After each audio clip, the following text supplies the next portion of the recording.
Next हमारा topic है cell theory, क्योंकि ये chapter cell theory.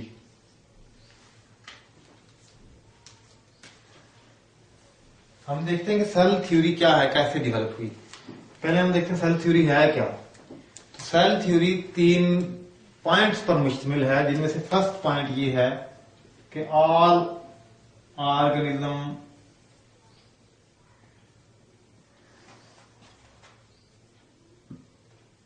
are made up of cells।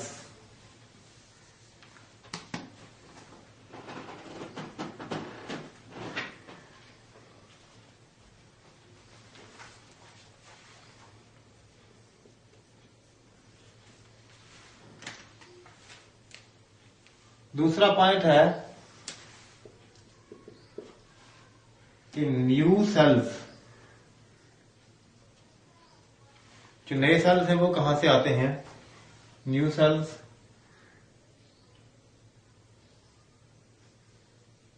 Originate from pre existing sales.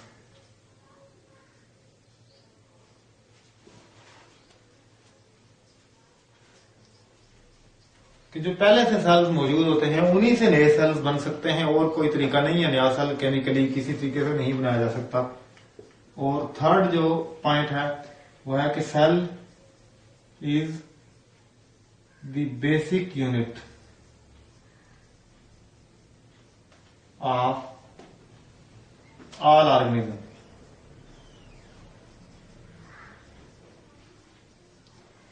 these 3 points are called cell theory. अब हम देखते हैं कि सेल थ्योरी कैसे डेवलप हुई, कैसे बनी।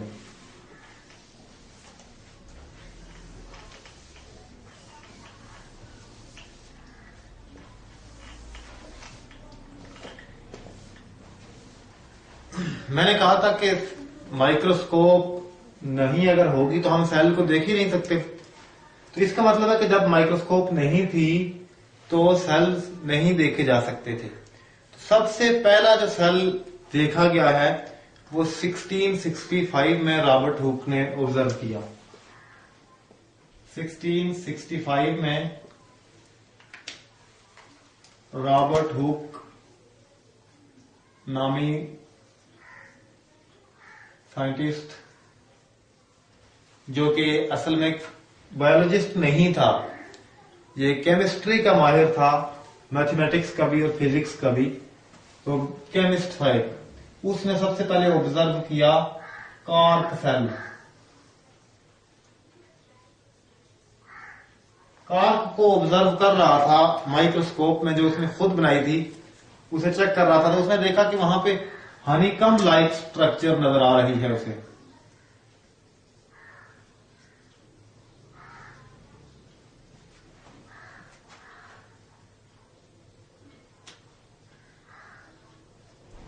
हनीकम लाइक स्ट्रक्चर जैसे शहद की मक्खियों का छत्ता होता है।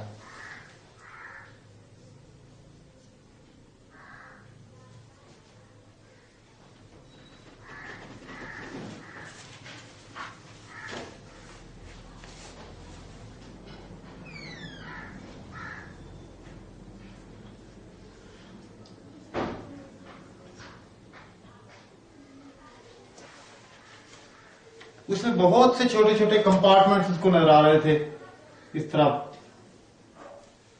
जैसे ये अगर है,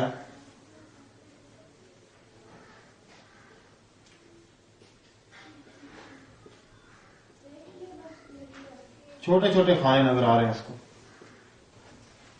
इस तरह के। सबसे पहले उसको ये चीजें नजर आई, कुछ इस तरह की चीजें। इस स्ट्रक्चर में से फिर उसने कहा कि ये जो इसके अंदर छोटे छोटे कंपार्टमेंट्स हैं, इनका नाम उसने रख दिया सेलुलर, CELLULAE। और बाद में इसी से आजकल की जो टर्म सेल है ये निकली। बेसिकली सेल का मतलब कंपार्टमेंट ही होता है। ये सबसे पहली सेल की डिस्कवरी है इन 1665 और किसने डिस्कवर किया? रॉबर्ट हुक ने, हु वाज केमिस्ट। और कौन से सेल्स में से कार्क को ऑब्जर्व कर रहा था तो उसको उसमें से सेल्स नजर आए और उसने सबसे पहले सेल्स को क्या नाम दिया था? इन चीजों को सेलुलर, ये नाम है जो उसने दिया था। This was the first step in development of cell theory. इससे पहले किसी को नहीं पता था कि सेल क्या चीज है।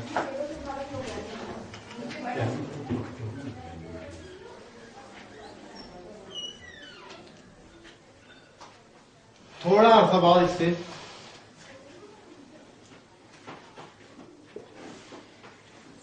एक साइंटिस्ट था, माइक्रोबायोलॉजिस्ट था, लीवनहॉक।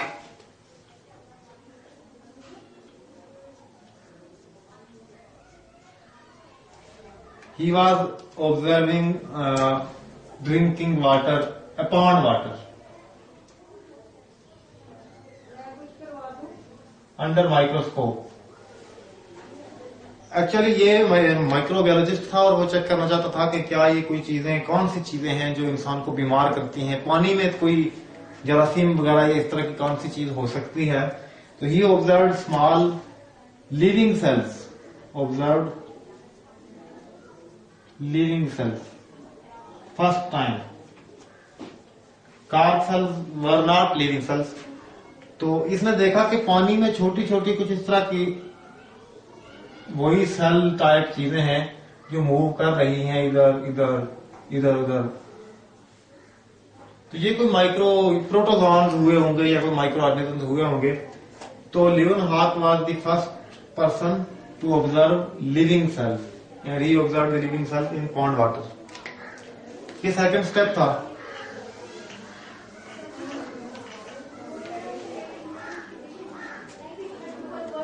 इसके बाद एक बहुत लंबे अरसे तक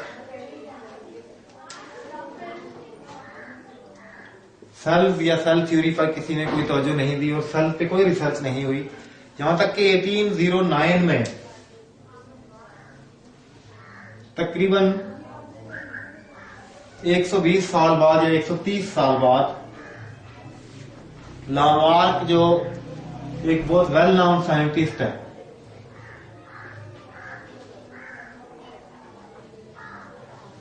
बेसिकली इवोल्यूशन में इसने एक थ्योरी पेश की है।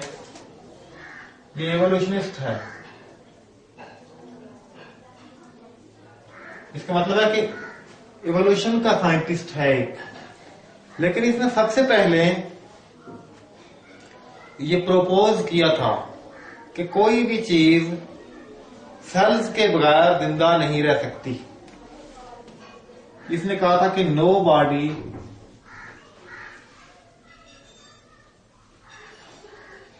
कैन सर्वाइव और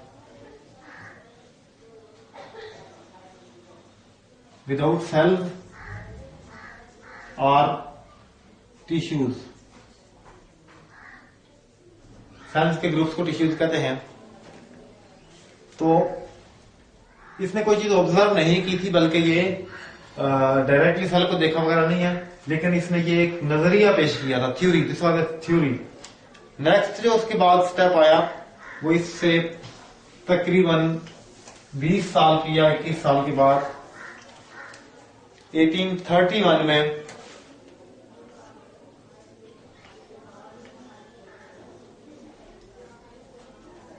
रॉबर्ट ब्राउन नामी साइंटिस्ट ने पेश किया था। और ये स्टेप था कि उसने ये कहा था ऑब्जर्व करते हुए सेल को कि हर सेल के अंदर एक सेंट्रल एरिया होता है जिसको उसने नाम दिया न्यूक्लियस का। He discovered nucleus in cell. That is a great step in the history of cell theory कि न्यूक्लियस देख लिया गया सेल के अंदर जो दरमियान में होता है। उसने ऑब्जर्व किया कि जितने भी कंपार्टमेंट्स किसी चीज में, चूंकि इस वक्त तक माइक्रोस्कोप काफी बेहतर हो चुकी थी, वो ज्यादा बेहतर अंदाज से देख सकती थी। उसने कहा कि कितने भी कंपार्टमेंट्स नजर आते हैं, हर कंपार्टमेंट में एक सेंटर में थिक सी चीज है, जैसे ये है, इसका मतलब है कि ये अगर एक सेल है तो इसके दरमियान में न्यूक्लियस है, तो उसने नाम दिया इसको न्यूक्लियस का।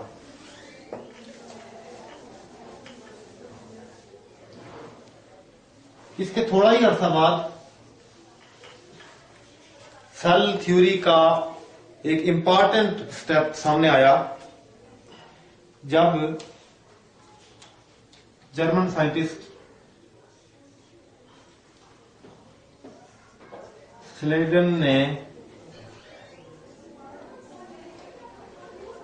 ये प्रपोज किया कि तमाम प्लांट सेल्स, ये बॉटनिस्ट था, प्लांट को ऑब्जर्व करता था, और ये थ्योरी आई 1838 में। तो इसने कहा कि ऑल प्लांट्स आर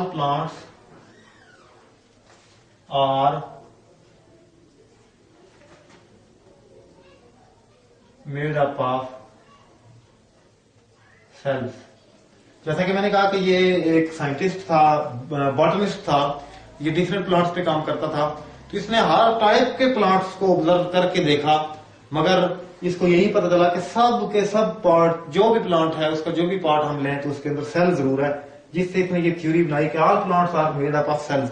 इसके एक साल बाद ही यानी 1839 में दूसरा साइंटिस्ट, और वो भी इसका एक फेलो था, जर्मनी का, शिवान, लेकिन वो ज़ूलॉजिस्ट था। ज़ूलॉजिस्ट से मुराद है जो एनिमल्स को स्टडी करता था। तो उसने ये ऐलान किया कि प्लांट्स की तरह एनिमल्स में भी, all animals are made up of sales.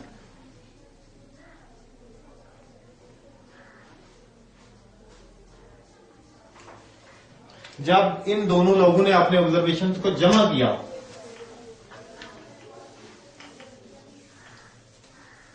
Combine किया, तो एनिमल्स और प्लांट्स, लिविंग थिंग्स में या तो एनिमल्स होते हैं या प्लांट्स होते हैं, उस वक्त तक यही कुछ मालूम था।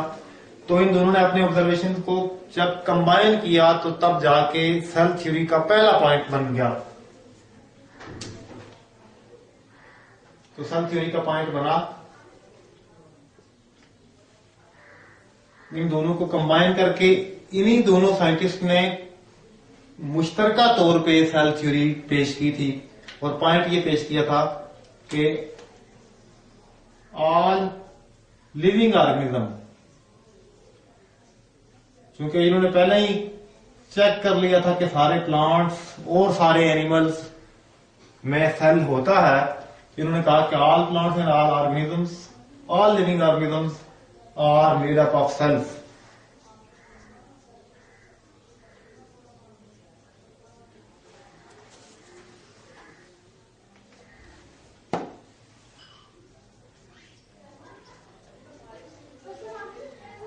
साथ ही इन्होंने कहा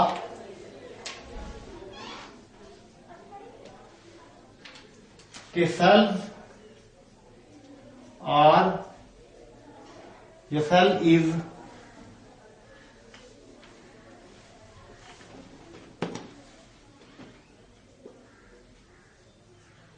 the basic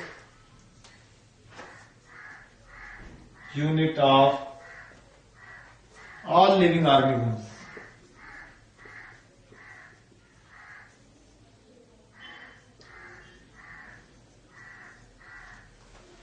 वो लिविंग थिंग्स चाहे प्लांट हों या एनिमल्स। तो सेल थ्योरी के ये दो पॉइंट्स श्लेडन एंड शेवान ने 1838 और 1839 में फार्मूलेट किए और दुनिया के सामने पेश कर दिए। उसके बाद जो थर्ड पॉइंट है, थोड़े अरसे के बाद ऑब्जर्वेशन ये आई सामने, लुइस पास्चर ने जब काम किया और उसके अलावा कुछ और लोगों ने, तो उन सब को मिला के तो जो रोडोल्फ विर्चो नामी एक साइंटिस्ट है, जिसने 1855 में यानी तकरीबन 15 और 16 ईयर लेटर ये पॉइंट बताया कि कोई भी सेल खुद ब खुद पैदा नहीं हो सकता, ये भी एक जर्मन साइंटिस्ट था। सेल थ्योरी में जर्मन साइंटिस्ट का बहुत ज्यादा काम है। तो तीसरा पॉइंट इस थ्योरी में ऐड किया गया इन 1855 और ये विर्चो नामी साइंटिस्ट ने ऐड किया और उसने कहा कि ऑल सेल्स, जितने भी सेल्स होते हैं, arise from pre existing sales. ये बेसिकली एमबीबीएस मेडिकल डॉक्टर था। तो इसका ये जो पॉइंट था, ये 7 ईयर्स के बाद, 7 साल बाद 1862 में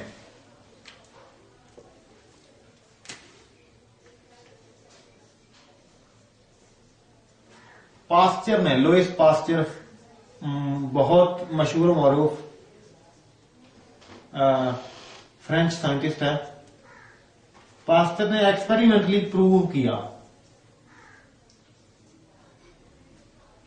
द थर्ड पॉइंट। ये वाला जो पॉइंट है, थर्ड पॉइंट, कि all cells arise from pre existing cells. कोई सेल किसी भी नॉन लिविंग थिंग से नहीं बन सकता। सारे के सारे सेल जो हैं वो लिविंग थिंग्स ही से बनते हैं और पहले से मौजूद सेल्स ही से बनते हैं। इस पॉइंट को एक सीरीज ऑफ एक्सपेरिमेंट में पास्चर ने 1862 में प्रूव किया था।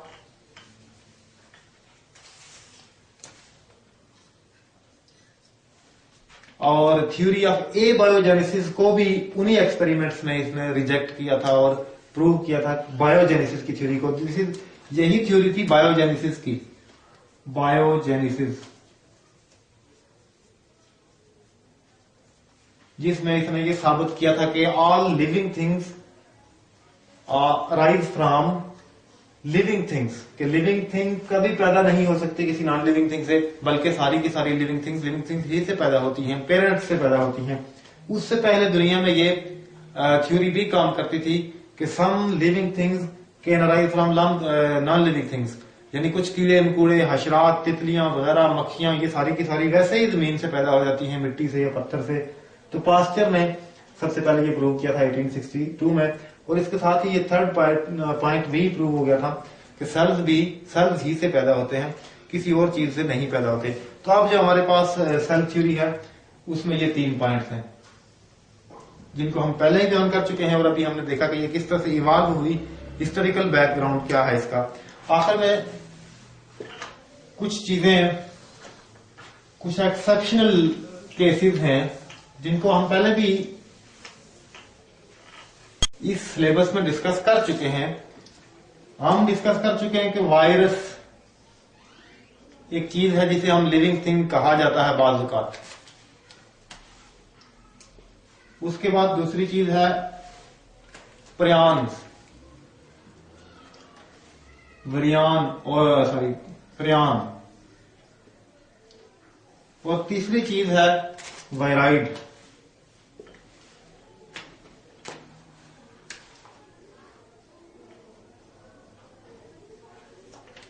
ये 3 चीजें ऐसी हैं कि जिनमें कोई सेल नहीं,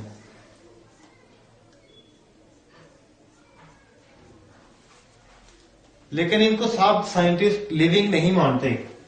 ये सारी चीजें क्या है? बिटवीन लिविंग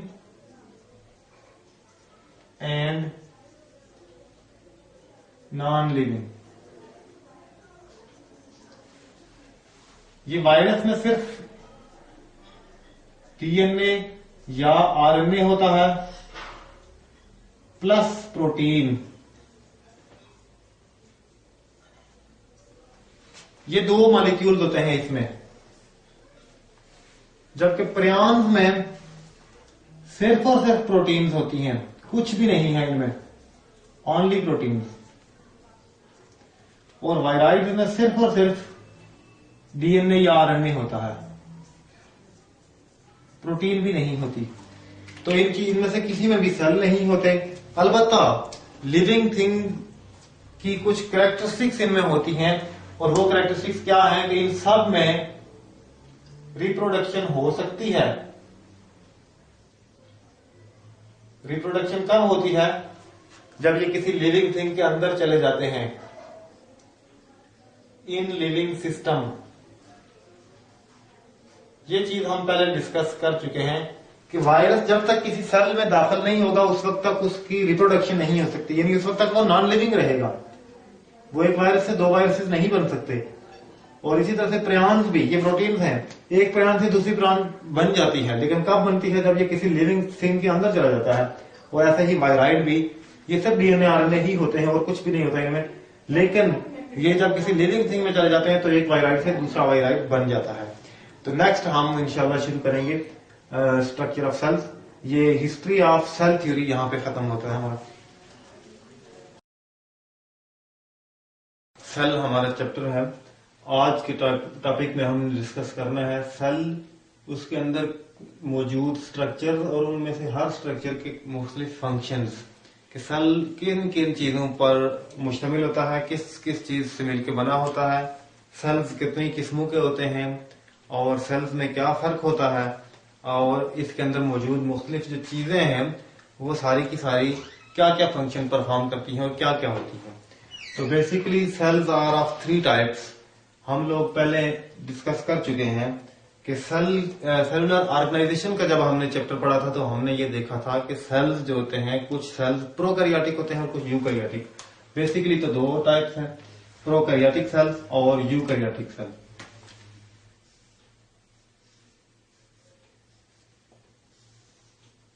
पहली टाइप हमने पढ़ी थी प्रोकैरियोटिक सेल।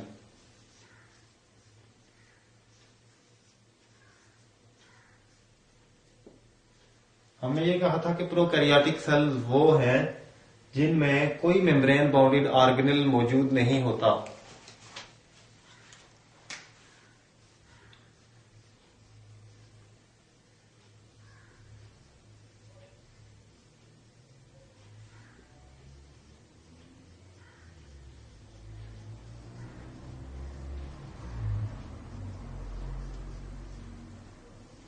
और दूसरी टाइप है सेल्स की यूकैरियोटिक।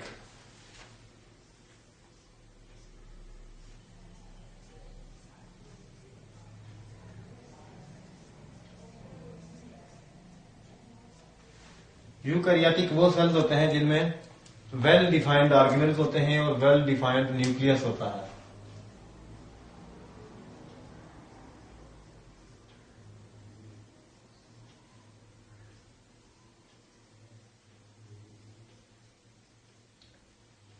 Plus nucleus.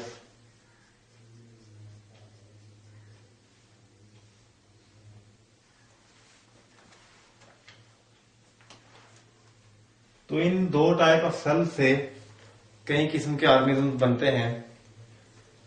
हमने सेलुलर ऑर्गेनाइजेशन में ये पढ़ा था कि सेल्स से बनने वाले, प्रोकैरियोटिक सेल से बनने वाले तमाम ऑर्गेनिजम्स को हम प्रोकैरियोट्स कहते हैं, और इनमें मोस्टली बैक्टीरिया शामिल है। तो प्रोकैरियोट्स की एग्जांपल के तौर पे हम किसी भी बैक्टीरिया को ले सकते हैं। तो सारे के सारे बैक्टीरिया प्रोकैरियोटिक होते हैं।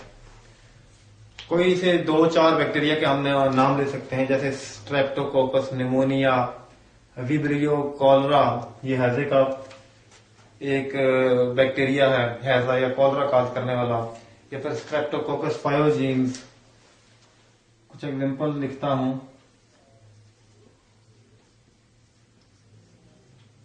स्ट्रेप्टोकोकस पायोजीन्स, ये एग्जांपल सिलेबस में दी गई है। क्योंकि ये साइंटिफिक नेम है और हम इसको हाथ से लिख रहे हैं, इसलिए हम इसे अंडरलाइन करते हैं। इसके अलावा भी बहुत से बैक्टीरिया होते हैं, विब्रियो कॉलरा,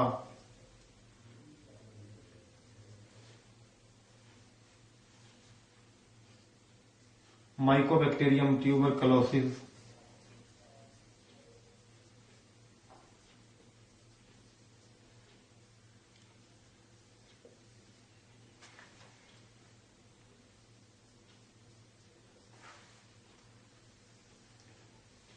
ये टीबी का बैक्टीरिया है, ये बुखार का और गले के दर्द का, ये हैजा या कोलरा काज करने वाला। तो ये डिफरेंट बैक्टीरिया की एग्जांपल्स दी जा सकती हैं जो सारे के सारे प्रोकैरियोट्स हैं और प्रोकैरियोटिक सेल पे मुश्तमिल है।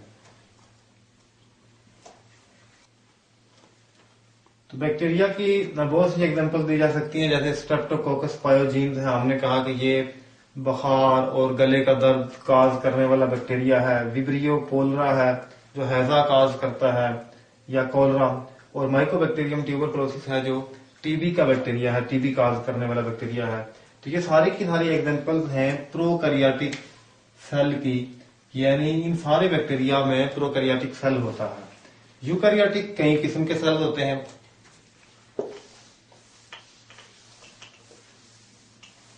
यूकैरियोटिक की बहुत सी एग्जांपल दी जा सकती हैं। यूकैरियोटिक्स में कुछ यूनिसेलुलर भी होते हैं, यूनिसेलुलर, और कुछ मल्टीसेलुलर भी होते हैं।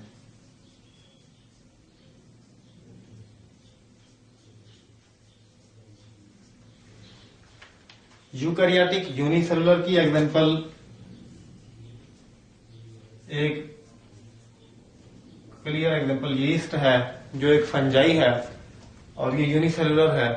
मोस्टली फर्मेंटेशन में हम इसे यूज करते हैं। और मल्टी सेलुलर की एग्जांपल में फ्रॉग को रखें, इंसान सब शामिल हैं, ह्यूमन लिखते हैं। ह्यूमन भी एक मल्टी सेलुलर ऑर्गेनिज्म है और ह्यूमन के सारे सेल यूकैरियोटिक होते हैं। यीस्ट एक यूनिसेलुलर ऑर्गेनिज्म है और इसके सारे सेल्स यूकैरियोटिक होते हैं। यूकैरियोटिक होने से मुराद यह है कि उन सब में वेल डिफाइंड ऑर्गेनेल्स होते हैं और न्यूक्लियस होता है। न्यूक्लियस के बाहर न्यूक्लियर मेम्ब्रेन होती है, क्लियर न्यूक्लियस होता है। अब हम देखते हैं कि सेल में क्या क्या पार्ट्स, कंपोनेंट्स हो सकते हैं।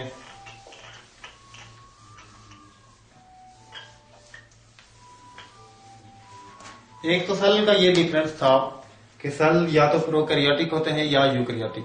इसके अलावा एनिमल्स के और प्लांट्स के सेल में भी खासा डिफरेंस होता है। हम देखते हैं कि सेल में मोस्टली क्या क्या चीजें होती हैं। तो प्लांट का अगर सेल है तो उसमें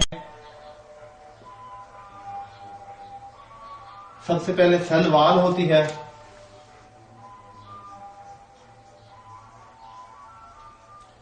फिर सेल मेम्ब्रेन होती है,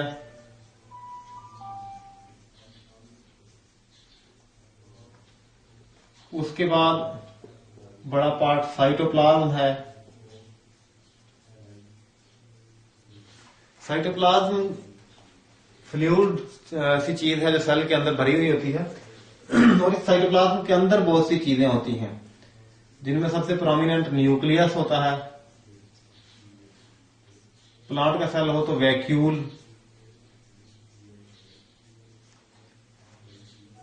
उसके अलावा प्लास्टिड कई टाइप के होते हैं।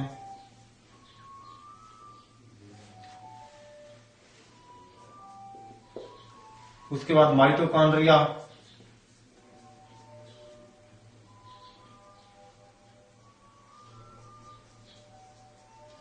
सिंगल हो तो उसको माइटोकॉन्ड्रियान कहते हैं, बहुत से हो तो उनको हम माइटोकॉन्ड्रिया कहते हैं। माइटोकॉन्ड्रिया के बाद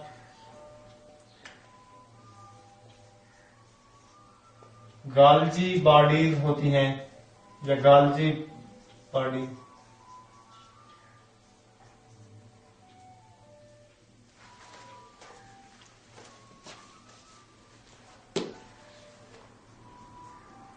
गाल्जी बॉडीज के बाद एंडोप्लाज्मिक रेटिकुलम,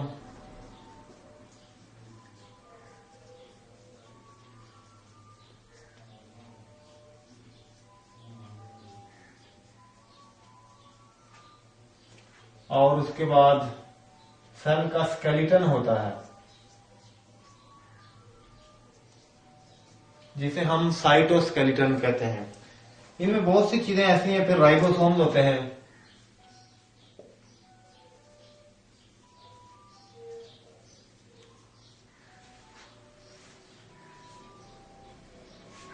तो बहुत सी चीजें इनमें एनिमल्स में नहीं होती। मसलन सेल वॉल एनिमल्स में नहीं होती। एनिमल सेल में सेल वॉल नहीं होती, सेल मेम्ब्रेन होती है, साइटोप्लाज्म तो होता है, न्यूक्लियस भी होता है, बड़ा वैक्यूल नहीं होता। एनिमल सेल में छोटे छोटे वैक्यूल होते हैं, प्लास्टिड्स नहीं होते, माइटोकॉन्ड्रिया होते हैं, गाल्जी बॉडीज भी होते हैं, एंडोप्लाज्मिक रेटिकुलम भी होते हैं, स्केलेटन भी होता है और राइबोसोम्स भी होते हैं। तो एनिमल सेल और प्लांट सेल में डिफरेंसेस ये हैं। ये टॉपिक बाद में फिर डिस्कस भी किया जाएगा, लेकिन यहाँ पे मुख्तसर इसका हम जायजा लेते हैं कि सेल वॉल प्लांट सेल्स में होती है, एनिमल सेल्स में नहीं होती। वैक्यूल प्लांट सेल्स में एक बहुत बड़ा वैक्यूल होता है, न्यूक्लियस से भी बड़ा वैक्यूल होता है और उसके बाद सेंटर में होता है। लेकिन एनिमल्स में सेंटर में कोई बड़ा वैक्यूल नहीं होता, बल्कि कॉर्नर्स पे कुछ छोटे छोटे वैक्यूल होते हैं। प्लास्टिड्स प्लांट सेल्स में होते हैं, एनिमल सेल्स में सिरे से होते ही नहीं, और बाकी जितने भी स्ट्रक्चर्स हैं ये सब की सब इनमें सेम है। उसके बाद जो इंपॉर्टेंट चीज है वो ये है कि इनमें से कुछ चीजों को हम ऑर्गेनेल कहते हैं। यहाँ पे ये क्लियर होना चाहिए कि ऑर्गेनेल हम उन चीजों को कहते हैं जो साइटोप्लाज्म के अंदर मौजूद होती हैं। तो इसका मतलब है कि खुद साइटोप्लाज्म ऑर्गेनेल नहीं है। ऑर्गेनेल क्या क्या है? ऑर्गेनेल्स, सेल वॉल ऑर्गेनेल नहीं है, सेल मेम्ब्रेन भी ऑर्गेनेल नहीं है, ये साइटोप्लाज्म के बाहर है, जाहिर सेल के अंदर नहीं है। साइटोप्लाज्म खुद कोई ऑर्गेनेल नहीं है, न्यूक्लियस एक ऑर्गेनेल है, वैक्यूल ऑर्गेनेल है, प्लास्टिड्स, माइटोकॉन्ड्रिया, ये सारी चीजें ऑर्गेनेल्स हैं, ये भी ऑर्गेनेल है, एंडोप्लाज्मिक रेटिकुलम भी ऑर्गेनेल है। साइटोस्केलेटन को ऑर्गेनेल्स में शामिल नहीं किया जाता और राइबोसोम को शामिल किया जाता है। तो इसका मतलब है कि सेल में बहुत सारी ऐसी चीजें होती हैं जिनको हम ऑर्गेनेल नहीं कहते। कुछ चीजें ऑर्गेनेल होती हैं और कुछ दूसरी चीजें जो है वो ऑर्गेनेल नहीं कहलाती। जो चीजें ऑर्गेनेल नहीं कहलाती उनमें सेल वॉल शामिल है, सेल मेम्ब्रेन शामिल है, साइटोप्लाज्म है और स्केलेटन है। तो इनकी रीजन ये है कि जो चीजें साइटोप्लाज्म के अंदर मौजूद हैं उनको हम ऑर्गेनेल कहते हैं, और जो चीजें साइटोप्लाज्म के अंदर नहीं है, सेल मेम्ब्रेन इसके इर्द गिर्द लिपटी होती है, सेल वॉल उसके भी बाहर होती है, इसी तरह से साइटोप्लाज्म खुद भी, और साइटोस्केलेटन जो है ये इतना छोटा और छोटी छोटी चीजें होती हैं कि इनको कोई वेल डिफाइंड ऑर्गेनेल्स में अभी तक नहीं रखा जाता, कंसीडर नहीं किया जाता। अब हम इनमें से एक एक स्ट्रक्चर को डिटेल के साथ डिस्कस करेंगे, लेकिन उससे पहले हम सेल की, प्लांट सेल की और एनिमल सेल दोनों की डायग्राम को जरा एक्सप्लेन करते हैं। पहले उसे हम देख लेंगे, तो उसके बाद फिर हम इन सेल के एक एक पार्ट्स को अलग अलग डिस्कस करेंगे। ये है हमारे सामने एक प्लांट सेल की डायग्राम, जिसमें प्लांट सेल की तमाम इंटरनल स्ट्रक्चर हमें नजर आ रही है। जिन जिन स्ट्रक्चर्स के हमने इससे पहले नाम लिए हैं और डिस्कस किए हैं, उनमें से ज्यादातर स्ट्रक्चर्स को हम यहाँ देख सकते हैं। जैसा कि हम देख सकते हैं कि इस प्लांट सेल में सबसे बाहर ये चारों तरफ एक वाल सी नजर आ रही है, जो ग्रीन कलर में हमें नजर आ रही है। दिस इज सेल वाल, क्योंकि ये प्लांट का सेल है इसलिए इसमें सेल वाल होती है, ये सेल वाल है। और इसके बाहर ये जो हमें नजर आ रही है ये किसी दूसरे सेल की, क्योंकि कभी भी एक सेल अकेला तो नहीं होता, उसके साथ दाएं बाएं ऊपर नीचे हर तरफ दूसरे सेल्स होते हैं, तो उनकी सेल वाल आपस में मिली होती हैं। तो सबसे बाहर इसमें सेल वाल मौजूद है। सेल वाल के बाद जो इससे फौरन अंदर वाली साइड पे हमें नजर आती है कि दूसरे कलर में बहुत बारीक सी एक लेयर है। This layer is called cell membrane और प्लाज्मा मेम्ब्रेन। प्लाज्मा मेम्ब्रेन यहाँ पे इन्होंने इसको लिखा हुआ है, ये अंदर वाली मेम्ब्रेन है। अगर हम किसी प्लांट सेल को चेक करें तो सबसे बाहर जो सबसे पहले हमें चीज मिलेगी वो सेल वाल ही होगी। सेल वाल को अगर हम किसी तरीके से उतारें तो नेक्स्ट हमें जो कुछ नजर आएगा वो एक इस तरह की मेम्ब्रेन होगी, और ये मेम्ब्रेन प्लाज्मा मेम्ब्रेन कहलाती है। इसको हम मोस्टली सेल मेम्ब्रेन भी कहते हैं। सेल मेम्ब्रेन के अंदर वाली साइड पे जितना भी ये हमें एक सब्सटेंस नजर आ रहा है जिसमें बहुत सी चीजें हैं, ये असल जो सब्सटेंस है दिस इज साइटोप्लाज्म। ये जहां जहां मैं ये दिखा रहा हूं, ये जगह, ये सारी, ये सब साइटोप्लाज्म है। ये बाकी चीजें उसके अंदर फंसी हुई हैं। साइटोप्लाज्म असल में फ्लूइड चीज होती है, बहने वाला मटेरियल होता है, गाढ़ा सा, जिस तरह से ग्लाइसरीन हो या फिर इससे ज्यादा जैसे शहद हो या कोई ऐसी ही चीज। तो जेली लाइक सब्सटेंस होता है जिसके अंदर मुख्तलिफ पार्ट्स, मुख्तलिफ ऑर्गेनेल्स फंसे हुए होते हैं।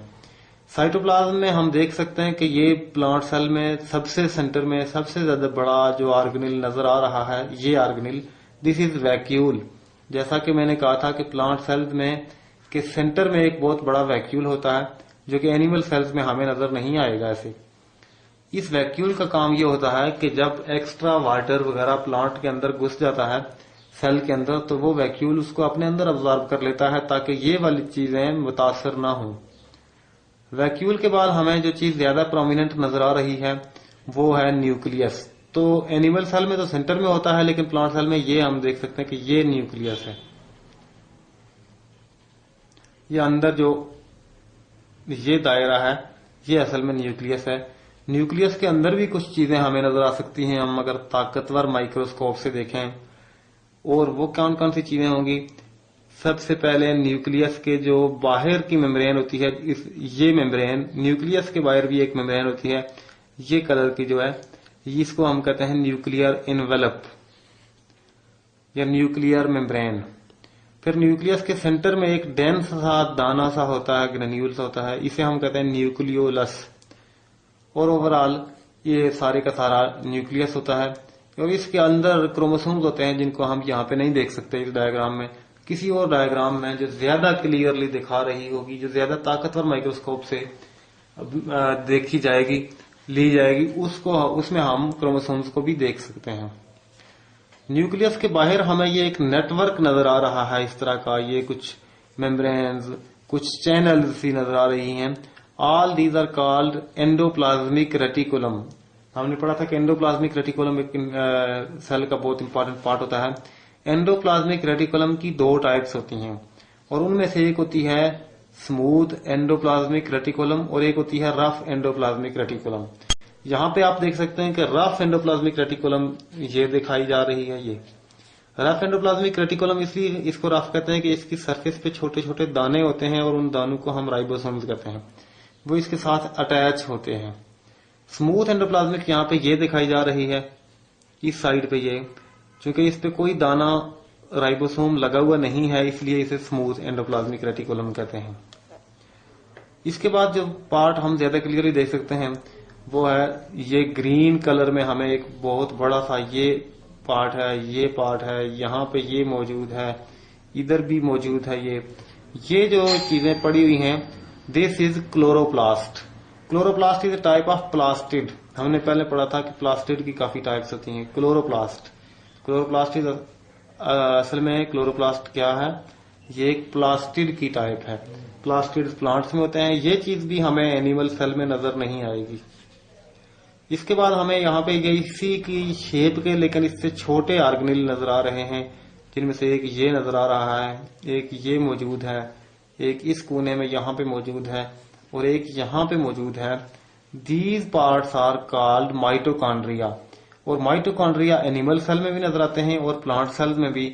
और माइटोकॉन्ड्रिया का काम होता है कि सेल के अंदर की जितनी रेस्पिरेशन होती है वो यही माइटोकॉन्ड्रिया करते हैं। ये लेबल किया गया है माइटोकॉन्ड्रिया।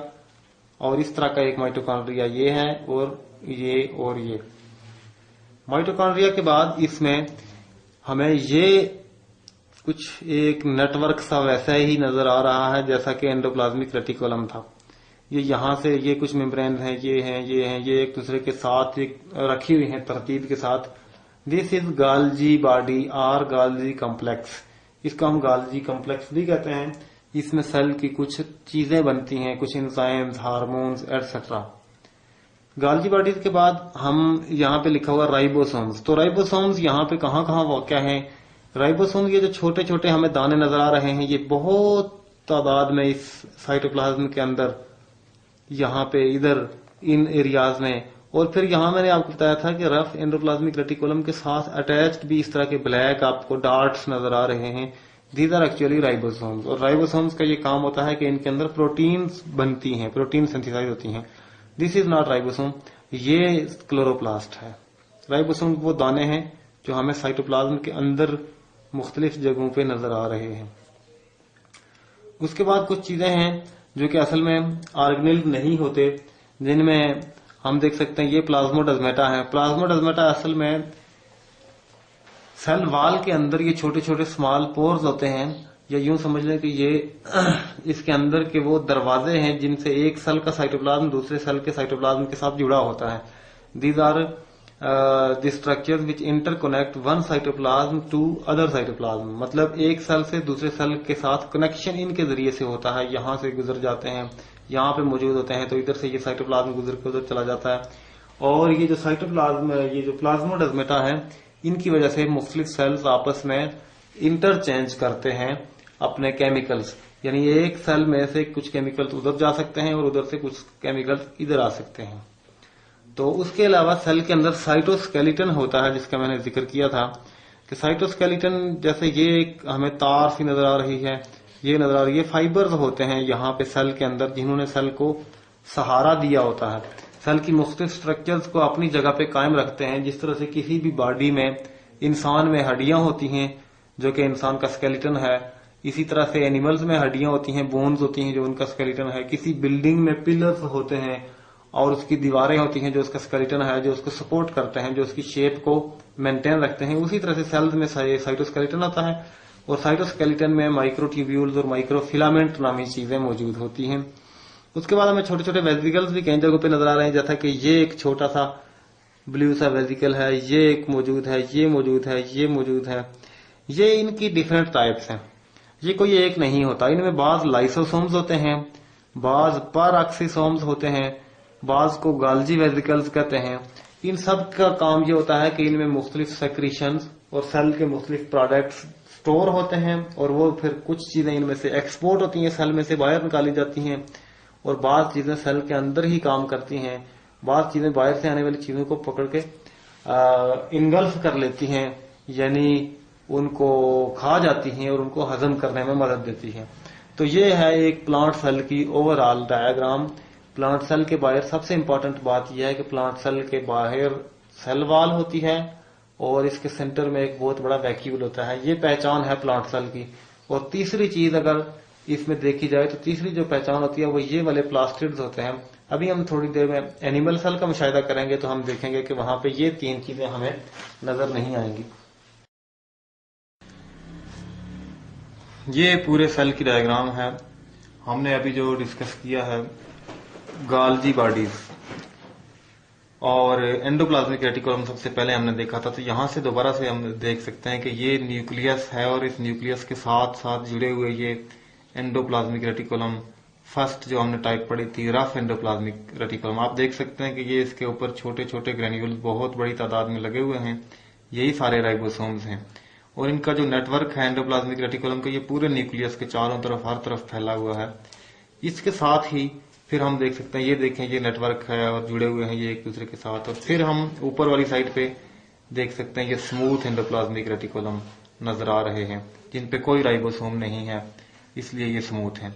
इसके अलावा हमने गाल्जी बॉडीज को आज डिस्कस किया है। तो गाल्जी बॉडीज ये सैक्स, मैंने आपको जैसा कि बताया है कि सैक्स मौजूद हैं एक दूसरे के ऊपर और इनसे छोटे छोटे वेजिकल्स टूट के अलग होते रहते हैं जिनको हम गाल्जी वेजिकल्स कहते हैं, और उन्हीं में से कुछ लाइसोसोम भी होते हैं। ये गाल्जी वेजिकल्स जो मौजूद हैं यहाँ पे नजर आ रहे हैं, टूट टूट के अलग हुए हैं। और सेंट्रियोल हमने डिस्कस किया है, सेंट्रियोल ये मौजूद हैं। सेल के एक साइड पे दो सेंट्रियोल इकट्ठे होते हैं और जब सेल डिवाइड होता है तो इनमें से एक माइग्रेट करके इधर आ जाता है। अब नेक्स्ट हम डायग्राम में गाल्जी बॉडीज को और एंडोप्लाज्मिक रेटिकुलम को जरा ज्यादा डिटेल के साथ देखते हैं।